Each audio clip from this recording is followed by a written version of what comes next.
আল্লাহ রাব্বুল আলামিন পবিত্র কোরআনে সূরা নাহলের মধ্যে একটা আয়াত নাযিল করেছেন, আয়াত নাম্বার 89।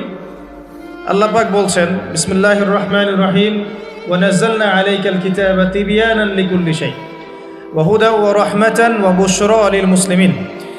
আল্লাহ পাক নবী মুহাম্মদ সাল্লাল্লাহু আলাইহি ওয়াসাল্লামকে বলছেন, হে নবী মুহাম্মদ সাল্লাল্লাহু আলাইহি ওয়াসাল্লাম, আমি তোমার প্রতি এমন একটা কিতাব নাজিল করেছি, এই কিতাব আল কুরআনুল কারীম।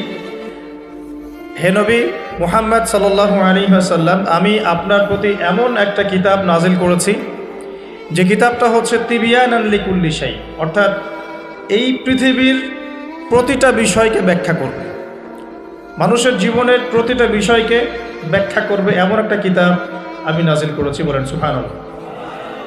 শুধু তাই নয়, ওয়াহুদান, এবং এই কিতাবটা ব্যাখ্যা তো করবেই, একই সাথে হেদায়াত মানে পথ দেখাবে,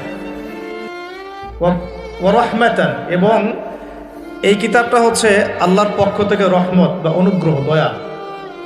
3, 4, ওয়া বুশরা লিল মুসলিমিন, এবং এই কিতাবের সামনে যে নিজের ইচ্ছাকে সঁপে দিবে, যে আত্মসমর্পণ করবে, এই মুসলিমদের জন্য এই কিতাবটা হচ্ছে বুশরা মানে সুসংবাদ। তাহলে আল্লাহ পাক এই আয়াতের মধ্যে আল কোরআনকে 4টা বিষয় বলেছেন। 1, আল কোরআন হচ্ছে প্রতিটা বিষয়ের ব্যাখ্যা, 1 নাম্বার। 2, আল কোরআন হচ্ছে হেদায়াত মানে পথ প্রদর্শক, পথ নির্দেশ আপনাকে দিবে, গাইডেন্স। 3 নাম্বার, এই কিতাব হচ্ছে রহমা মানে দয়া, আল্লাহর পক্ষ থেকে অনুগ্রহ। 4 নাম্বার, এই কিতাব হচ্ছে বুশরা সুসংবাদ। কাদের জন্য সুসংবাদ? যারা এই কিতাবের সামনে আত্মসমর্পণ করবে, মুসলিমদের জন্য।